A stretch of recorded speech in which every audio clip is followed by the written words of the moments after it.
Good afternoon, everyone, and welcome to the Penny Gymnasium. We're in Farmingdale, Maine, the campus of Halldale High School. A great afternoon of basketball planned. 4 games in all right here on Munzing Media. Girls action will start off. The Maranacook Black Bears and the Halldale Bulldogs. And then the Gardner Tigers will be here. Munzing Media special with both our home teams playing in the same building.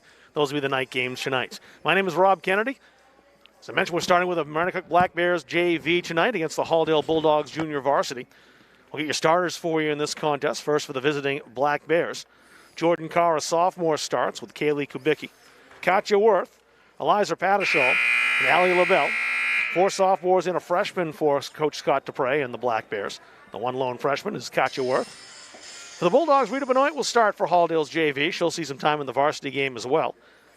Jenna Lee will start with Carly Reith, Olivia Gibbons, and Lexi Rideout. Halldale wearing the white uniforms, taking the floor right now, breaking the huddle over by Coach O.J. Jaramillo.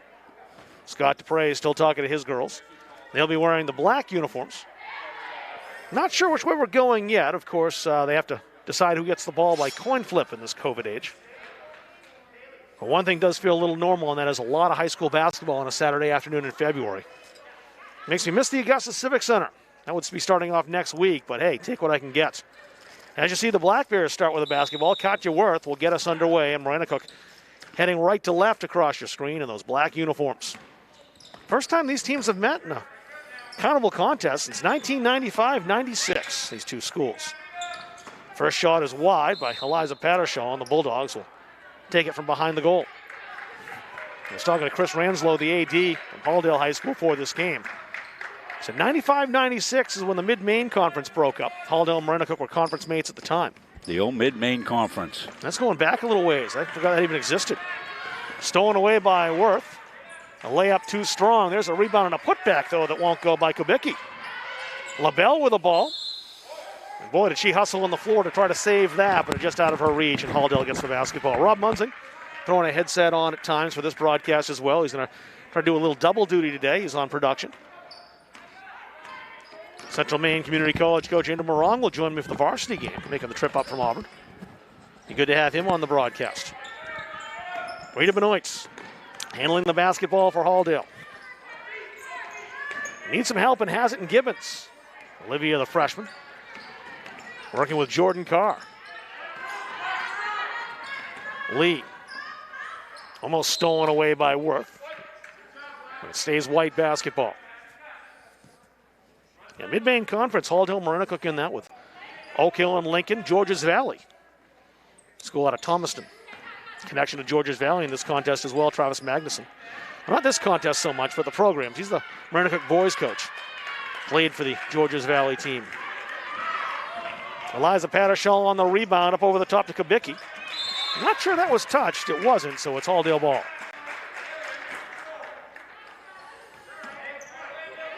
These teams have crossed paths in soccer. On the boys' side especially, they had some recent matches when the Black Bears were in Class C. That's loose on the floor and stolen by Kubicki. Maranacook back quickly. Nice pass over the top and laid down for 2, Allie LaBelle. And Jordan Carr on the pretty pass.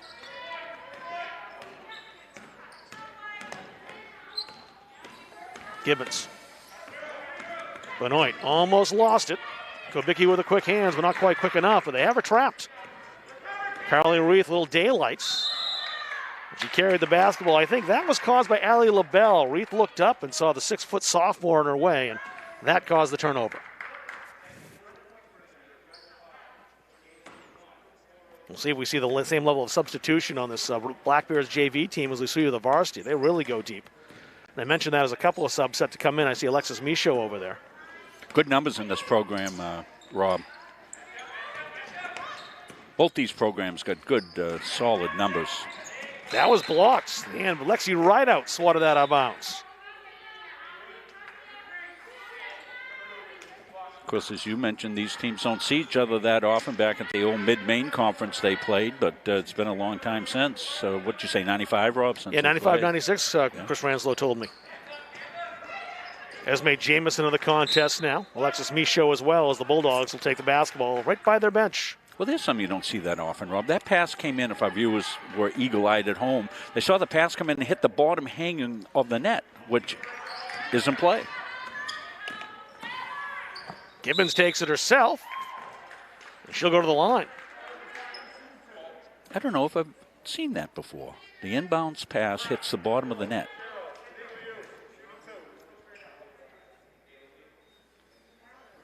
Nice enough day outside, Rob. It's beautiful. You could play outside today. Don't give me any ideas. New court, new outdoor court here at Halldale. Maybe Gibbons get one more shot to try to put the Bulldogs on the board. And exciting news about the soccer facility is now going to be lighted. Yeah, I'll start next year. Boy, oh boy, that's going to be awesome there. We'll hope to be back calling some games from there, Rob, as we did the past fall. We're hoping this relationship will continue even in non-COVID situations. I know it's been popular with the athletes and the fans. Oh, so yeah. I would think there's a very good possibility of that happening. Well, just wonderful comments from all the fine Halldale people loving the coverage and doing it all. And it's such abnormal times. We're trying to make it as normal as possible. Jamison puts the shot up close, but no. Benoit had the rebound and still does. Rita pushing the ball up floor. Reith trapped over there a bit, finds the outlet. Olivia Gibbons. Gibbons in a battle of fours, went right by Jordan Carr to score. Gibbons is all three Halldale points. Liza Pattershaw. Not sure she meant that underneath pass, Esme Jamison, but Jamison finished the job. Doesn't matter how you do it as long as you do it. And if it was an intentional pass, what a great heads-up discovery that was. Right out. Jenna Lee has just checked in. Lee badgered there a bit by Jordan Carr. Lee still with it. And on the steal, here come the Black Bears. Bulldogs got back. Pattershaw slows it down. Kubicki, low post, nice move, wouldn't go. Second chance, Jamison won't go either. Right out and Jamison underneath could be a very good battle. Until they're two physical players. Reith just got the ball down in time to avoid the traveling violation. Stolen away, Pattershaw. The pass across, filled in nicely.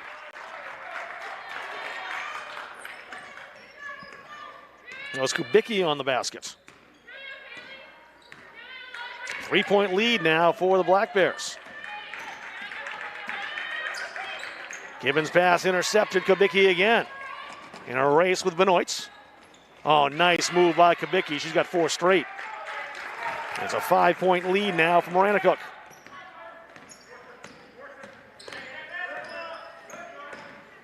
Lee almost lost the handle, got it back.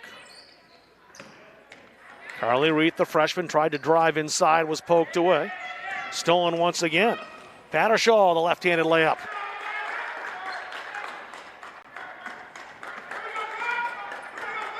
It's an 8-0 run now for the Black Bears. Lee. It's a blocking foul called, and Lee shaken up. She fell hard. Yeah, let's take a look at one of the baskets on this 8-point run. The Kubicki steal. She goes in. Nice spin move here. Going to leverage that right hand and up and in. So we've got a timeout on the floor. And it's part of our policy. We don't ever show injured players on the floor. But, you know, we know the parents are concerned and all that. And if we get any word, that's, you know, certainly a positive. We'll pass that on afterwards. One of the things, Rob, that I wanted to be able to do during today is to begin a process that I think is really overdue on my part. If I get time to do it, thank some of the folks that have made donations to us. So we're going to, in the next week or so, we're going to put some names up of folks that have donated. We've had about 30 people donate to Muncie Media here during the course of our couple of weeks of doing games. And so we're going to run those names a couple of times during today, and I'll add more next Tuesday when we're back up here for a game as well. Kayla Cormier shot, and Kayla Lee just into the contest, scoring for Halldale. Wholesale changes for the Bulldogs, in fact. That shot won't go. Got a foul called.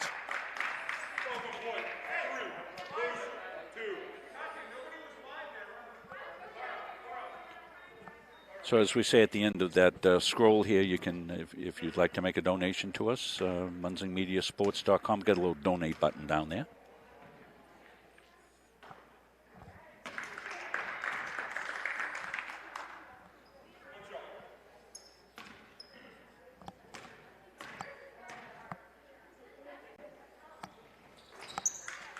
Two free throws from Jordan Carr. A 7-point lead now, as you see. Under 3 to go in the first quarter. Kayla Lee to Cormier, who's not afraid to shoot from the three-point line. You saw she hit a couple in the opening contest in the varsity side against Mud Abram. There she is again. Carolyn Coro lost the handle, stolen away by Worth. Katja Worth walking a tightrope over there on that sideline, stayed in bounds. The dish underneath, no. Rebound to Pattershall.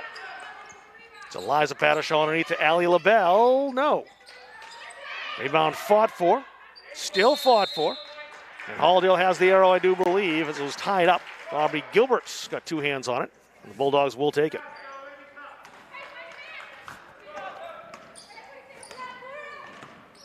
Kayla Lee in the contest now took Rita Benoit's spots. There's Cormier for three. Too strong that time and almost saved. Actually was saved by Michaud. Right to Jordan Carr, though, from Maranacook. Carr. Outside, Pattershall open and wants it. Rebounds. Lee couldn't quite save it.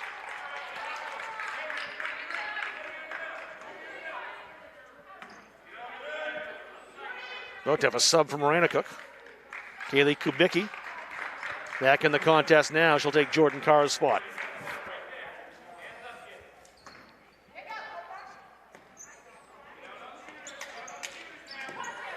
LaBelle's pass was intended for Katja Worth. And the Bulldogs take that as it's into the backcourt. Worth was screened a little bit. There were three Halldale Bulldog players in between her and the pass. Didn't see it until it was too late. Brooke Michaud.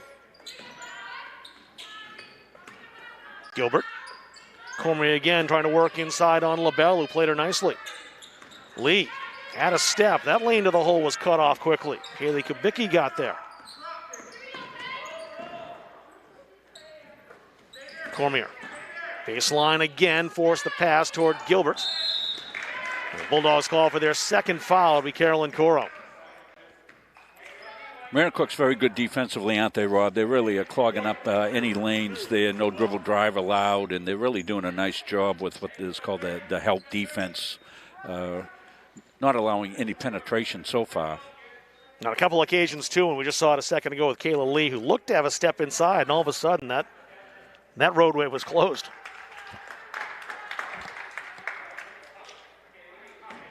Alexis Michaud back in for the Black Bears. Still, a Pattershall heads back to Scott DuPre's bench. Pass over the top, a nice one too, Kubicki. Second chance, no. LaBelle again, third time. Fourth time's blocked. And a hustle play over there. I don't see if they got a foul on Gilbert or not. It was a ball just out of bounds. It was last touch by the Black Bears. I mentioned too that Kaylee Kubicki was also trying to make that heroic play. That looked like a tackle at the pylon in the Super Bowl tomorrow. Lee with under a minute to go. Cormier, pass through her hands. Yeah, Cormier broke to the basket, and the pass was where she was, not where she was going, and got by her. Jordan Carr comes in. She has the ball now for the Black Bears. Pass almost picked off.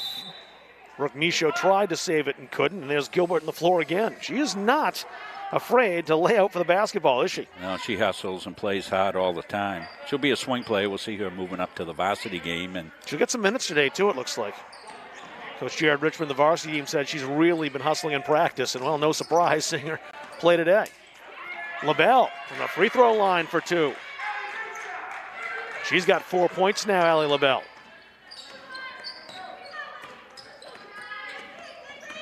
Lee again trying to find some daylight underneath. It was kicked out of bounds. Lee must have gotten rid of the ball just in time to avoid a travel. But that daylight, that little sliver of hope to get to the hole, closes down fast. Gilbert couldn't save that. The Black Bears will get one more possession with 24 seconds to go.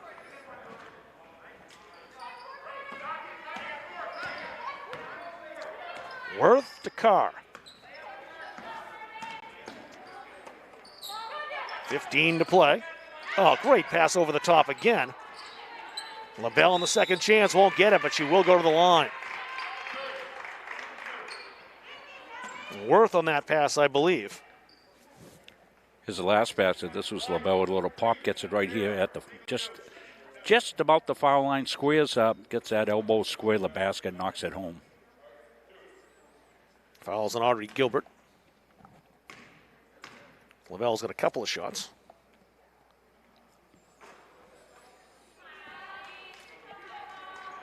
Looking to extend the Black Bears lead to 10. It'll be their largest of the game. First time they'll get to double digits if the sophomore can hit this shot.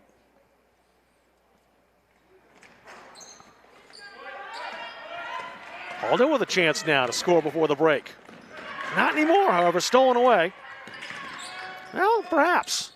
Too strong by Gilbert. And a 9-point lead after one quarter, the Black Bears in control here in Farmingdale. We'll take a break, come back for the second quarter momentarily on Munzing Media. Feel like cooking dinner? Call Capsa's Pizza in Farmingdale. You can make the whole family happy with our award-winning pizza, sandwiches made on fresh baked bread, delicious nachos, or salads made to order. And don't forget the whoopie pies. We pride ourselves on fast, friendly service and an overall experience that's better than you might expect from a pizza place. So order Capsa's tonight. Pick it up, have it delivered, or enjoy our dining room. Give us a call at 582-0522 or enjoy the convenience of online ordering at capsaspizza.com. The Hutchinson Family Sports Foundation is proud to support Munzing Media's production of live streaming high school sports.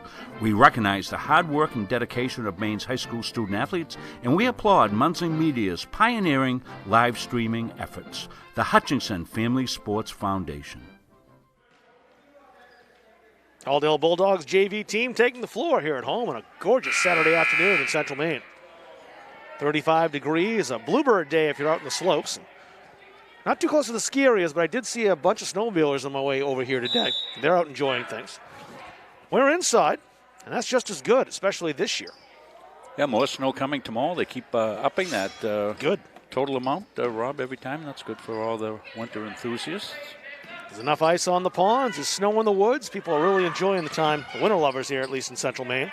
And you can get out. You know, you can go in the woods in COVID season and you know, snowshoe and things of that sort. So they say those seals are through the roof for snowshoes and cross-country skis and things of that sort, and that's great. I'm glad people are taking advantage of that. Thankfully, you can play basketball on a Saturday afternoon as well. We've got 4 games here today, and just thrilled to be here. Oh, it's exciting for us, and we've had a very busy week. We were counting the games up, trying to figure out what we'd done, and a couple got postponed, but we've been very, very busy this week with multiple games at multiple locations, and it's all worked, and that's the thing that is most important to me, because we don't want to miss a minute of the kids' action, and so far, so good. Eliza Pattershaw, they're really working that down low to LaBelle, and you can see why. She's got 6. Yeah, that was a good power move inside by LaBelle.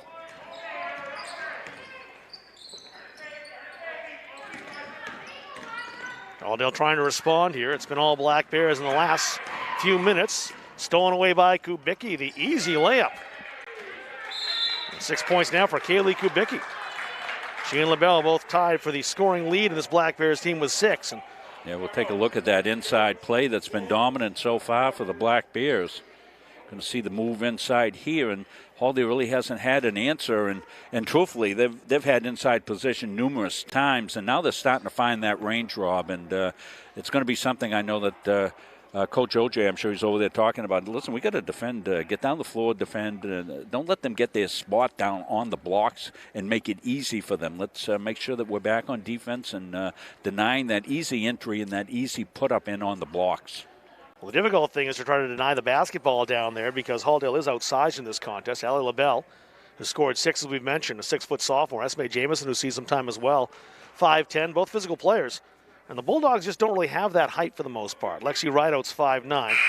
Aubrey Gilbert plays taller than 5'7", but overall it's just been difficult for the Bulldogs to match that. Kelsey Comer at 5'10". We'll be back up here Tuesday night. Spruce Mountain will be in, take on the Halldale girls. That's JV at 5:15. Varsity basketball action at 7 o'clock on Munson Media here from Penny Gymnasium Tuesday night. Second straight Class B opponent the Bulldogs will play, this time back in the Mountain Valley Conference, however. It'll be Rob Kennedy and Coach Morong on the call for that one. Reith. They put it back down again as it was partially stolen away. Her shot short. Rebound, grabbed by LaBelle. Fast break diffused by Faith Alexander. She didn't hear the footsteps, got it away anyway. Reith, baseline. And to force that underneath, she's in trouble now. The pass did get in there, but a tough one for Alexander to handle. Pattershaw starting it again. Both Pattershaws in the contest now. Eliza again inside. Second chance. Putback won't go. Right out the rebound for Halldale. LaBelle has been finishing those, but not that time. Deflected to Ashlyn Donahue. And a jump ball here.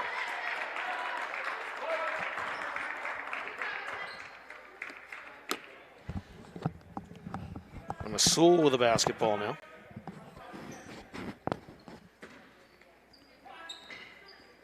And she's set to inbound. May have been tipped. Looks like it was. Or was it? Now Halldale will still keep this. Nope, take that back. Referee's got that sorted, and it was not touched by a Black Bear, so they have the ball.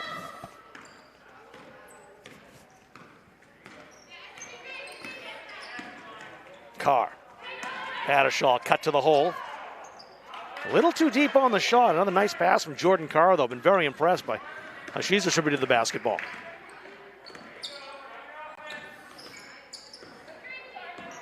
Carly Reith again. And Masul looking for a way in that just isn't there. Open for three, Alexander. Close, but no. Jamison the rebound. Michaud across to Pattershaw. It's Eliza Pattershaw here. Still working down low in that post. Great rebound up over the top by Lexi Rideout. Made sure she was not on top or on the back of a Black Bear player. There were two there. Alexander. Caught some iron. Sewell. A no-look pass, almost connected. Don't think Alexander was ready for it. A double dribble call there as Pattershaw stopped just long enough to possess it and put it back down. Want to remind our fans that we're doing things a little differently for the games now. We start with the JV game since we're covering those, and then we just keep that one stream up. And then you don't have to hunt around and wonder where the other game's going to be and when it's going to be on. And it gives flexibility to the athletic directors here because they can move the games along if they want. Since spectators aren't here, the game can start early if they need to do it. So it's working out for everybody. Here's the putback from Lexi Rideout. The Bulldogs claw two back. Traveling violation. Alexis Michaud held it a bit too long.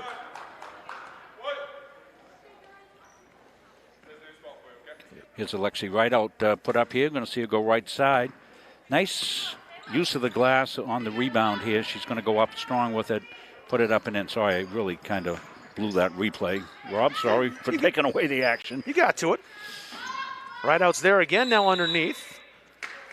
And the shot counts. I was waiting to see if that was in the shot, but it was. I wanted the replay, but I wanted it a lot quicker. So Lexi Rideout. Chance for an N1. Fouls on Esme Jamison. It's her second. Want to give a shout out to Pat Norwood, the athletic trainer over at Maranacook. Spent a lot of years at Gardner when he first started. Former Black Bear himself. Terrific football player. Got to see him running the ball. He was really a good one. Ball's well with Pat. Miss him in Tiger Town. 5 quick points for Lexi Rideout now. Nice ball movement. Michaud too strong. And Rideout picks up the foul that time. Allie LaBelle had great position.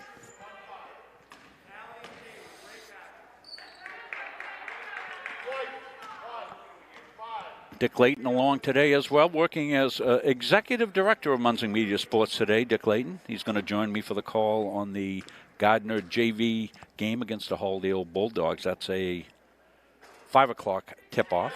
So we will have a break, and that'll be a separate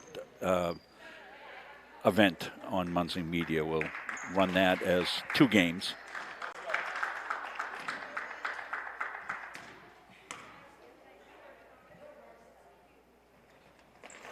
Lead once again, 9. LaBelle with 7 points. Carly Reith wasn't out very long.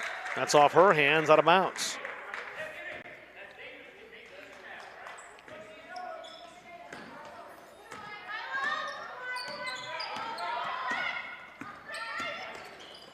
Stolen away.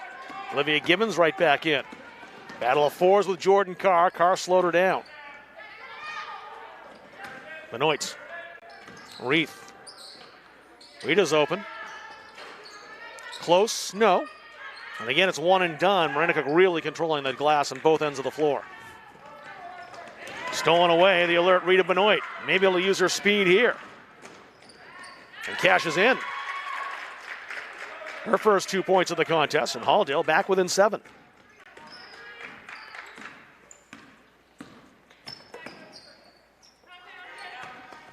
Katya Worth. 3-second violation. Couple Black Bears close to the paint. Didn't see which one had stayed in there a bit too long. The Maranacook sub coming in as Scott Dupre takes a timeout. We'll take one as well. Let's take a look, before we do that, let's take a look at the good play by Rita Benoit, sure. Rob. Watch the anticipation. That's what I really like there. She stepped into the passing lane, read it well, and now she's in a foot race. And as you said, Rob, on the call, using her speed to the advantage, and up she goes and drops it home. And they've got it down within 7 here, and that was a big play there by Rita there on the steal and the take to the basket and making the play. So the kind of game I think that Halldale's got to get. That inside game is going to be tough, Rob, as you said, because the height advantage of the Black Bears has been really to their advantage, both ends of the floor. So if they can get some pressure, get some steals, transition points, I think that's exactly what Coach OJ wants to get these kids doing here on the other side. So look like they're putting it together a little bit here. They have a little bit. The other thing, too, is finding an open look as well and just holding the basketball and keeping it long enough. The inside lane hasn't been there for Halldale, so maybe the way back into the contest for the Bulldogs will be that outside shooting. Well, they have the basketball here and a chance to get it down within 5 on this possession. They're able to knock down a 3. So we'll see where it goes. That would change things quite a bit. We haven't had a 3-point bucket in this contest yet. Reith almost had it stolen away. Katya Worth, very aggressive, and almost picked up a steal. Right outside the hot hand, not that time. Reith, a tough scoop shot, really didn't have many options. Almost stolen away. They got it ahead to Eliza Pattershaw, though. Switch to the right side, and she'll go to the line.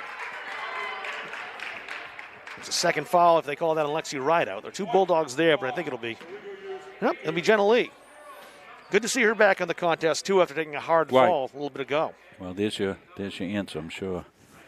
Jenna's family is very happy to see her back out there, getting up and down the floor like she does. She's a really quick kid. One more for Eliza Pattershaw. Stella Pattershaw in. She'll take LaBelle's spot.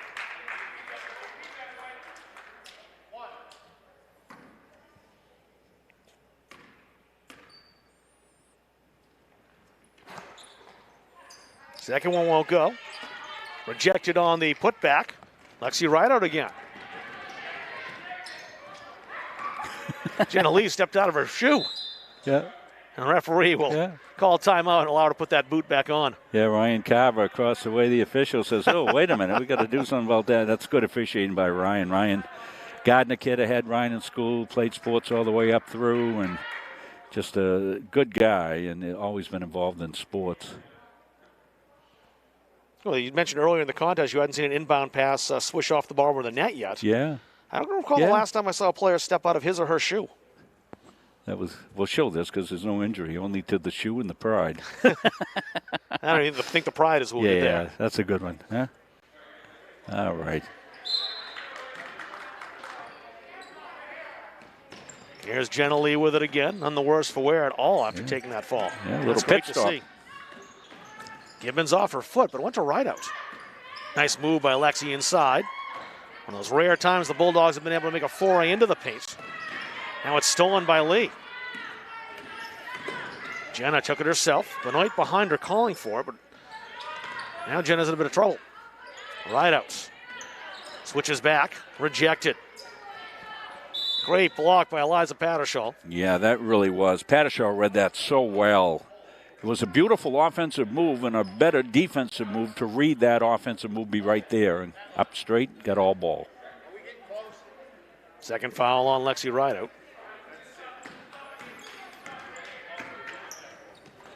6 now on the Bulldogs with a couple minutes to go in the half. 3, the Black Bears.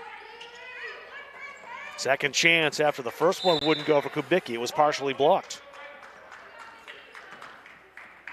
A great defensive play again by Lexi Rideout as the Bulldogs have the ball back. Another chance to cut into this gap. They've been down by double digits. Would love to get it back within 5 or 3 before halftime. Gibbons' shot won't go. Reith almost stole that away from Pattershaw. Almost. Stella Pattershaw back outside to Eliza. And Eliza will pick up the foul after Jenna Lee just got away.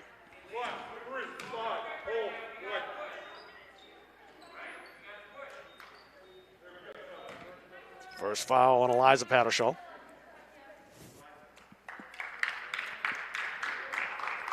Alexis Michaud back in. She'll take Katya Worth's spot.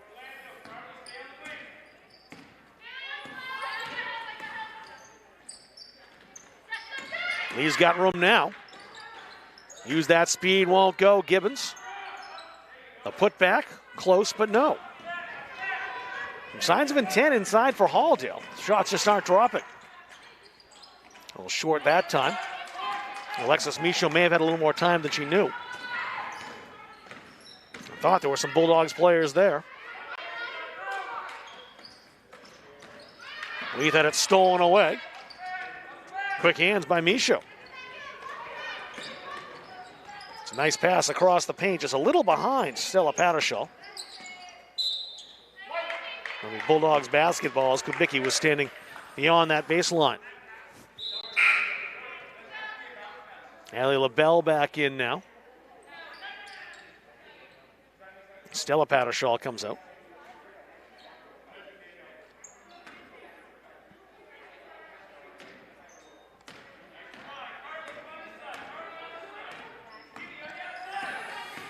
Under a minute to go in the first half. Halldale hanging around. Haven't to get any closer, though. And Carr. Shot and miss. May have been some contact there with Lee. Now stolen by Esme Jamison. That was blocked out of bounds. Gibbons hustled back. Maranacook basketball, of course, after the Bulldogs made the defensive play. They've got 33.6 seconds to work.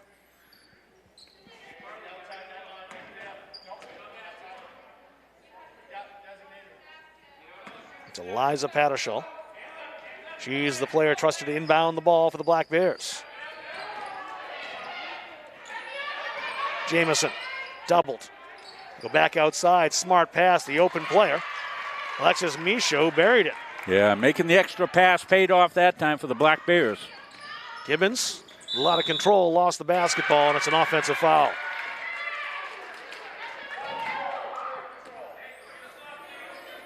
To a 9-point lead and a chance to extend that with 17.4 seconds to go. Quick substitution. Stella Pattershaw back in for Jamison.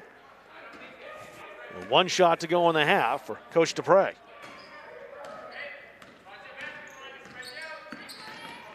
Gibbons almost stole that. Rita Benoit got the hand of the loose ball. It's a jump ball. Good news for the Bulldogs, they'll likely now get it back out of the intermission. The bad news is Maranacook will have one more chance with 7 seconds to go. Eliza Pattershaw. Fouled on the way by.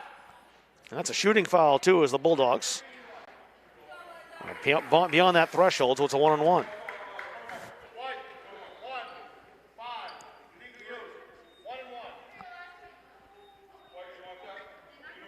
It's 3 and Lexi Rideout now. Eliza Pattershaw at the line for a 1-on-1.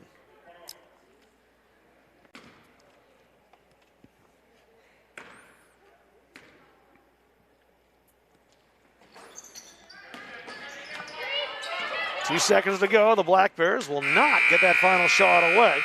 It's deflected into the backcourt. Jenna Lee made sure of that. But Maranacook has had the lead since the get-go, and mostly it's been the superior inside play of the Black Bears that has allowed them to do that. We'll take ourselves a break, come back, recap this first half, get a look at the individual scoring numbers. All this coming up on our halftime show here on Munzing Media. You're watching Halldale High School basketball live from Farmingdale.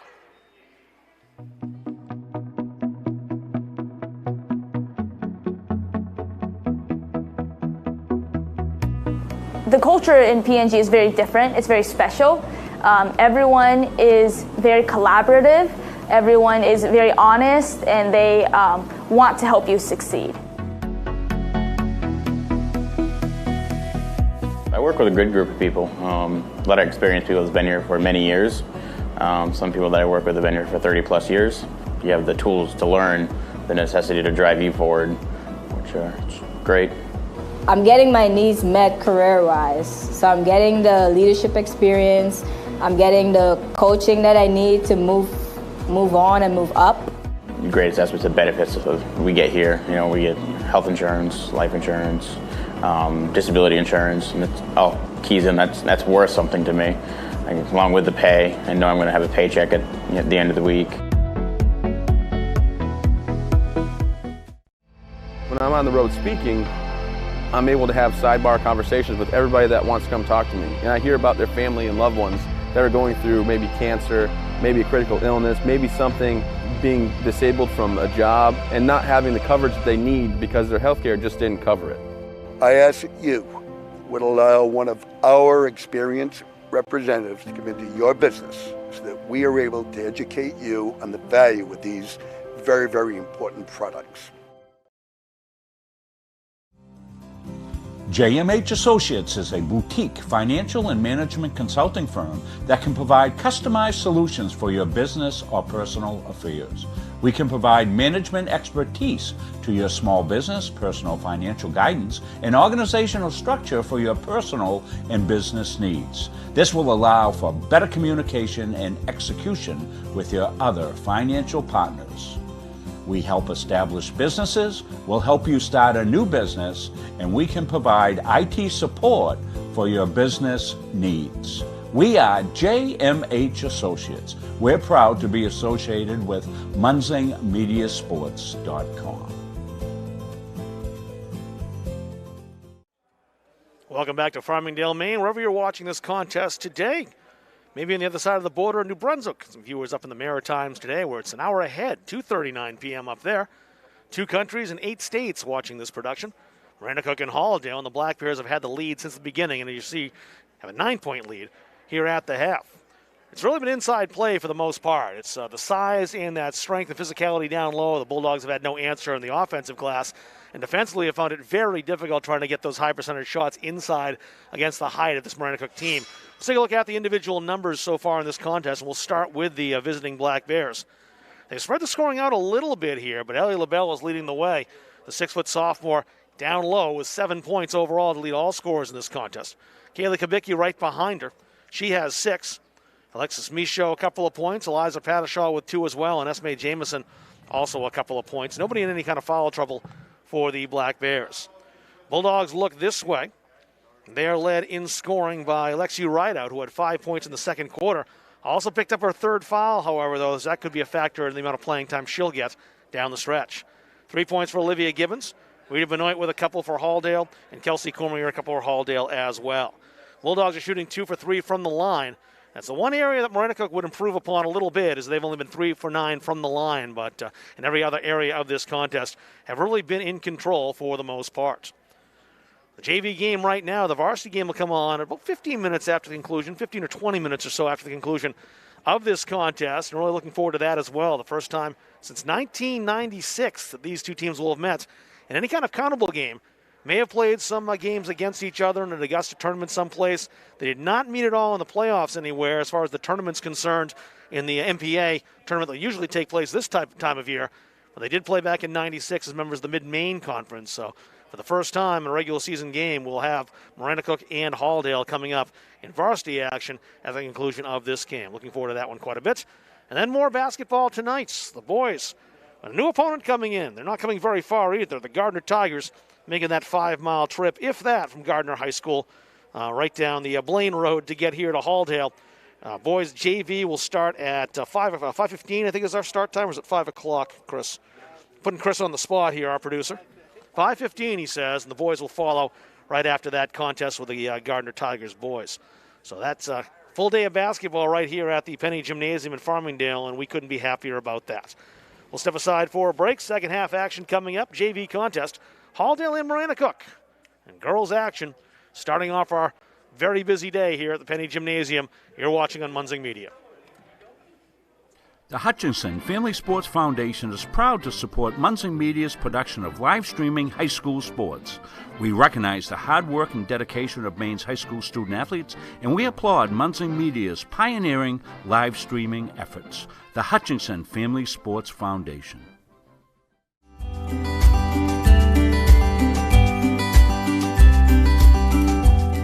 I really love working at PNG because of the impact that I'm making on my community.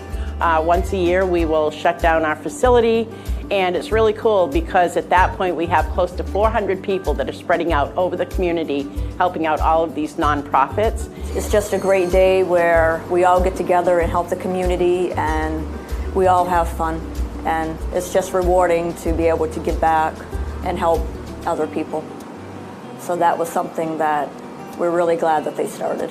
And then shutting the whole plant down and do it as a group is a big deal also. Everybody here looks forward to that day.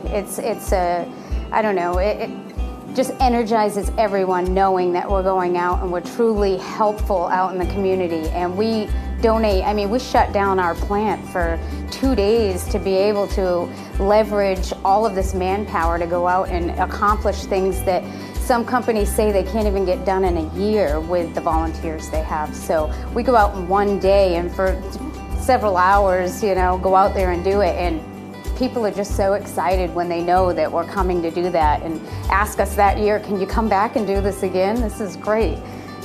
So it's a really good sense of pride at every level throughout that day of caring, no matter where you go out in the community. Everyone is very excited about it.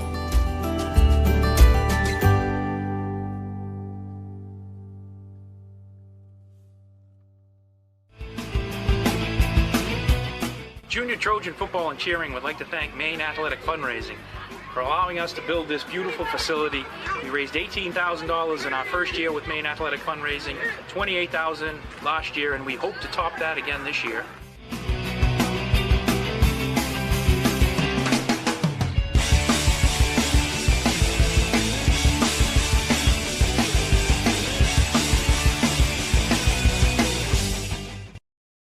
Hey everyone, Travis Mills coming to you today to let you know more about CBU benefits and the plans that we offer. We're going to talk today about the accident plan and why it's so important for you to have the coverage that we offer. So one of the things with this accident policy that's really important is that a lot of people don't even understand how it works or how to use it. People think, well, I'm never going to get injured, I'm never going to get hurt, so there's no reason for me to really have it. But statistics tell us that over 40 million people are in an accident every single year in the United States. And why that's so important is it's not just for the car accidents. If your kids are hurt on a playground, if you're hurt lifting something or out doing some kind of activity, there's always a need to claim on an accident policy. Whether you're a child or into the later years of life, there's always the need for an accident policy. Thanks so much, Alex. I appreciate that. For more information, visit cbubenefits.com to get yourself protected from life's unexpected events.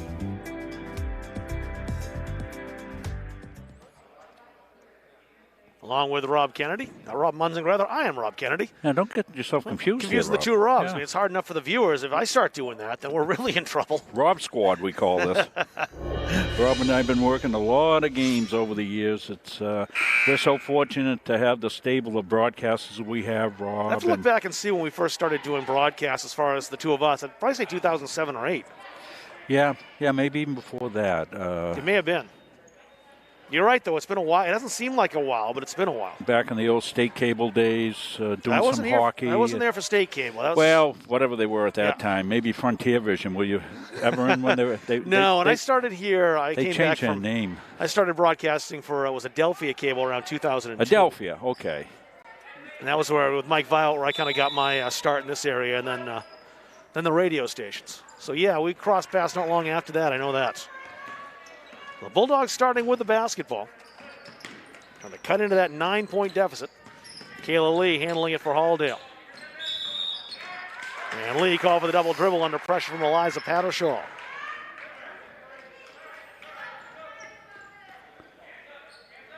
Well, we're excited to add Coach Andrew Morong of the Central Maine Community College Mustangs as our analyst for the upcoming, starting today, girls games. It'll be a lot of fun working with Coach Morong. What a program he's built down at Central Maine Community College. We're going to have him on. We'll use him as a guest during the halftime of the Varsity game. Stolen away again. A little chance now for the Black Bears in the fast break. Kubicki, 2 more. She's got 8. Now she is the leading scorer in the contest.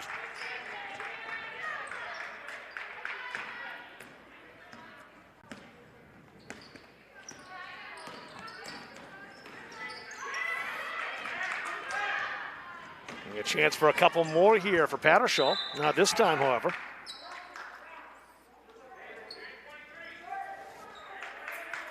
It stays Black Bear basketball, however.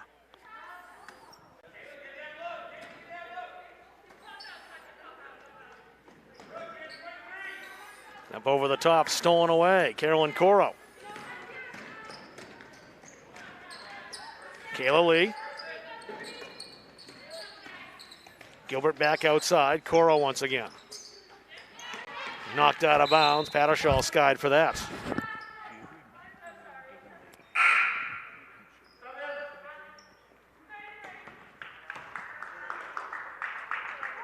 Now the bell comes out. And Esme Jamison now in the contest for the Black Bears.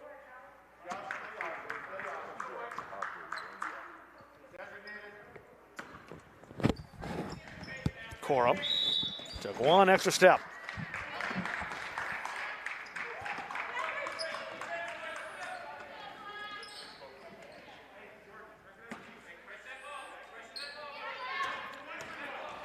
That's Katya Worth, the 5'5" sophomore for the Black Bears. Jordan Carr along the baseline, Kubicki. 3 attempt from Carr. We haven't seen a 3-point bucket in this contest yet.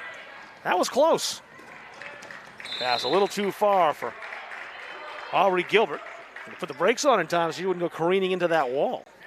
Well, one of the things I love about the Penny Gymnasium here, Rob, we're right on top of the action. I've been watching a lot of the games from some of the other places, and boy, some of them they're shooting like from out in the parking lot, but we're right on top of the action here. It's really built for it, and of course this was put together long before anyone was thinking about live streaming basketball games. There's a couple of very good locations you can shoot from in this gymnasium. This is one of them. Yeah, we've gone across the way at times, too. Cormier, close. She's been right there a couple of times in those jumpers and hasn't had much luck. Eliza Pattershaw, oh, that's a great pass. Kubicki, second chance, won't fall either.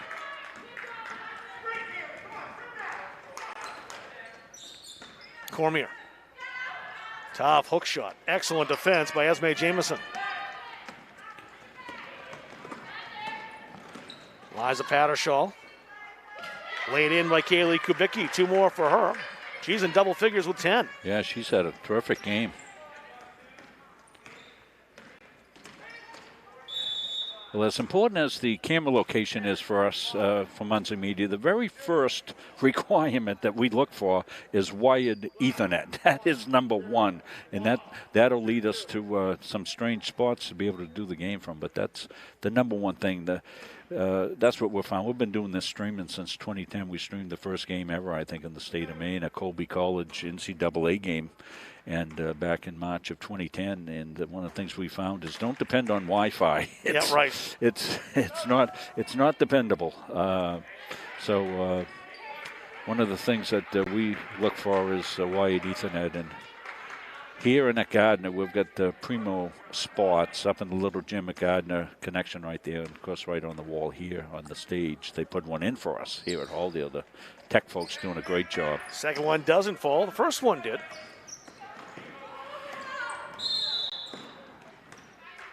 Timeout called. Scott Daypre wants to talk about things. The 12-point lead. 5:18 remaining here in this third quarter. It's a 12-point lead now. The Bulldogs have shaved that down to 7-5 on one occasion, but just haven't been able to get any closer. Yeah, it's been one of those things. They had a chance there at the end of the half there. They could close it down. They had it at 7. The basket would make it 5, and a possibility of a 3. Of course, there have been no 3s in this game, but that went by the boards. Unfortunately, they weren't able to cash in on that. But certainly, they'd like to claw back in here if they can, because I think in the fourth quarter they're going to lose a couple of players as they get. The swing kids will probably go and get ready for their varsity action as well. Rob, I want to put up that donation list that we've had here. We're going to run the names of people who have donated. So if you have donated and don't see your name right now, it's coming. I can only fit so many at a time. So I've got some running up here. We'll run more during the games that we have next week, a mix of Halldale people, a mix of Gardner people, and a mix of people around the country who have made donations, large and small, to Munzing Media to help us defray the costs of doing these games. And certainly we want to thank the fine local sponsors that we have. We'll run our local sponsors, even though it's Halldale that is hosting again. We're going to run the Gardner sponsors tonight for the Gardner game, and, of course, our other sponsors here as well. It always amazes me, too, how many people out of the state watch these games. Esme Jamison for 2, and a shot from the elbow. Yeah, I can look at the analytics, let you know where people are watching from. Chris did. 2 countries and 8 states so far. Okay. For New Brunswick, Canada today, and all over the Northeast by the looks of things. So we thank the fine folks who have donated. We will run that during the course of the second half and the 3 more games we have today. Alexis Michaud back in. Eliza Pattershaw has a seat.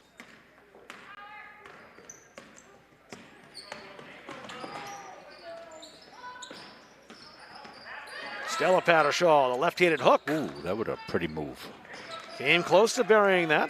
Almost sunk it. Kept in somehow. Great play by Brooke Michaud. Now Cormier, a chance. But too many Black Bears back. One of them, Allie LaBelle, who has been very good in the paint.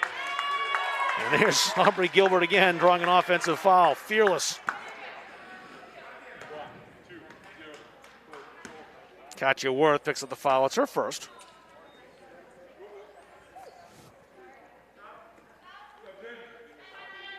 Couple Black Bears subs. Jordan Carr, Kaylee Kubicki back in. SMA Jamison and Katya Worth. 2 players replaced. Yeah, I want to let folks know the Varsity game's a 2:30 game. I made a mistake. I knew it was 2:30, but I typed 3:30 for some strange reason on some of the stuff. I've tried to correct it all. Cormier for 3, kissed off the glass. There's our first 3-pointer of the game. And a needed hoop for Halldale.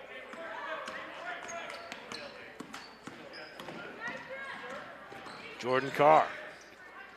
Swatted away by Gilbert. Kayla Lee. Gilbert in the block. Nowhere to go there. Kayla. Followed her shot. Out-muscled by Allie LaBelle. And Gilbert battling LaBelle. LaBelle held on to draw the foul. Yeah, I'm going to take a look at the Cormier glass shot here. Pass to the corner. Kelsey lines it up there. Arcs it up off the glass and home.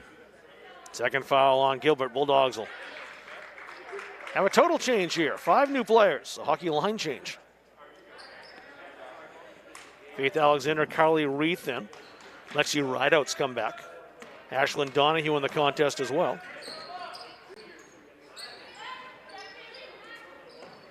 Emma Sewell's back in, number 20. That was the one I missed.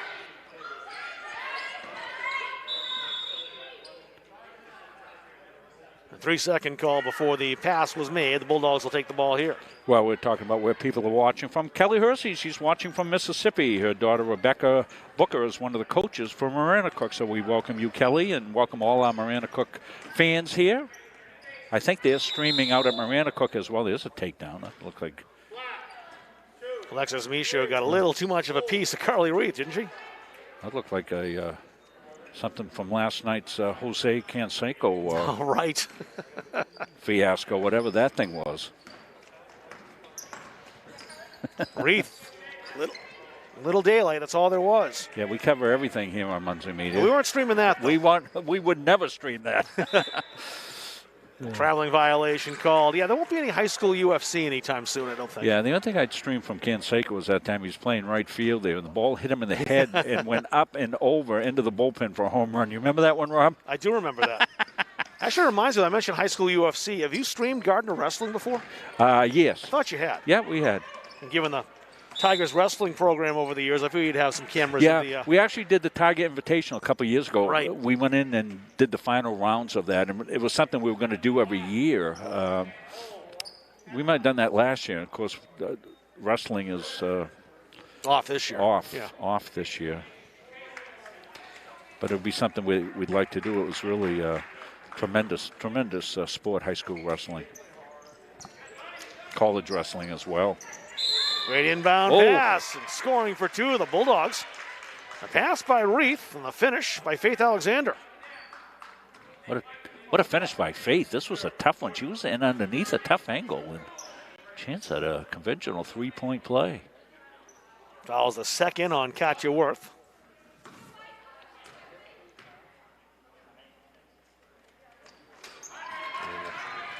Free throw hit by Faith Alexander. Yeah, we'll bring Faith's replay up here when we get a dead ball situation. Rebound fought for underneath. We'll have that now. Yeah, let's look at it. Comes Faith. Look at that body control that she's got. Floats it up and didn't get the finish of it. Sorry.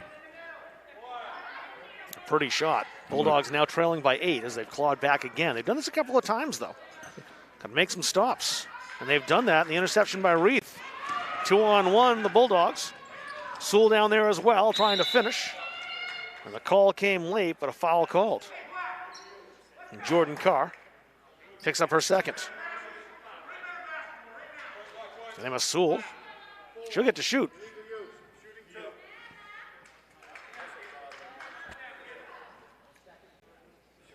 Bulldogs 4 for 6 from the line so far today.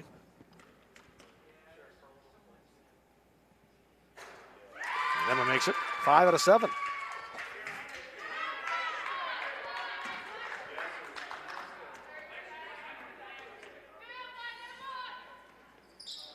Sewell gets them both. The second one, nothing but nets. And all of a sudden, it's a 6-point game. Stolen away. Alexander got the hands on it. Her pass intercepted by the alert Jordan Carr, but she was forced into the travel. Great defensive play by Carr to step into the passing lane. I don't think she realized two Bulldogs players there to defend her so quickly. I want to thank Dan and Tammy McLaughlin, made a donation to Muncie Media just now. We thank you for that. We thank all our folks who have donated here since the start of the winter season here. Full timeout for the Bulldogs. Well, we use this opportunity to take a quick little break. 6-point lead for Maranacook. The Bulldogs right back in this on Muncie Media. Feel like cooking dinner? Call Caps's Pizza in Farmingdale. You can make the whole family happy with our award-winning pizza, sandwiches made on fresh baked bread, delicious nachos, or salads made to order. And don't forget the whoopie pies. We pride ourselves on fast, friendly service and an overall experience that's better than you might expect from a pizza place. So order Caps's tonight. Pick it up, have it delivered, or enjoy our dining room. Give us a call at 582-0522 or enjoy the convenience of online ordering at capsuspizza.com. Caps's Pizza is going to give out some pizzas today. Player of the game in this contest for the Halldale Bulldogs. Of course, the varsity contest as well. And then some two pizza games coming up tonight as the Halldale boys and the Gardner Tigers are playing against each other. And Caps's Pizza always donates a free 10-inch one-topping pizza